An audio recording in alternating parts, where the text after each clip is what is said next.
आप सभी को मेरा प्रणाम, अभिनंदन। योग दर्शन के समाधि पाद के 51वें सूत्र की आज चर्चा करेंगे। यह समाधि पाद का अंतिम सूत्र है। सूत्र है तस्यापि निरोधे सर्व निरोधान निर्बीजः समाधि। तस्यापि निरोधे मतलब तस्यापि मतलब उसके भी निरोधे रुक जाने पर, सर्व निरोधान निर्बीजः सारी चित्त की वृत्तियों के रुक जाने से निर्बीज समाधि कहलाती है। हमने इसके पहले देखा था कि तस्यापि किसके लिए यूज हो रहा है।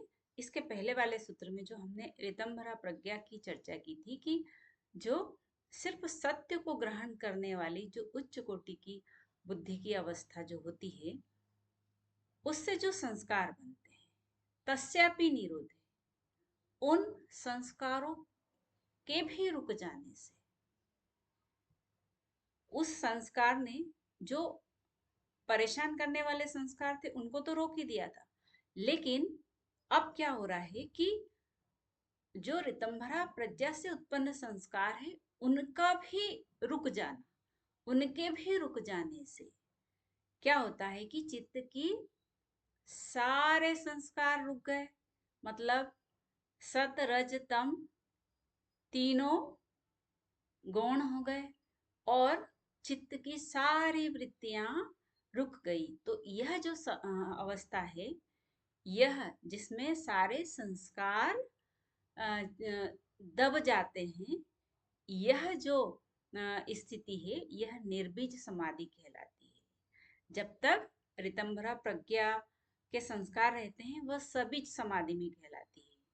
और यह अवस्था जिसमें कि वो वाले संस्कार भी दब जाते हैं, तो यह अवस्था निर्बीज समाधि कहलाती है या असंप्रज्ञात समाधि कहलाती है। इसमें संस्कार जो है वह दग्ध बीज अवस्था में हो जाते हैं। दग्ध बीज मतलब ऐसा बीज जिसको भून दिया गया हो या उसे जला दिया गया हो, तो वह वापस से पौधा नहीं बना सकता है। इस कंडीशन को बोलते हैं दग्ध बीज। और जब तक, तो यह निर्बीज अवस्था हुई।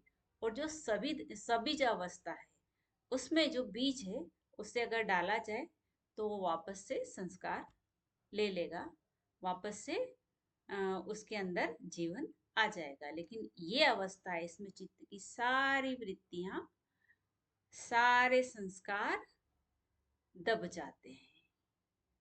करे योग रहे निरोग, अभिनंदन। आज ही हमारा समाधि पाठ संपन्न हुआ।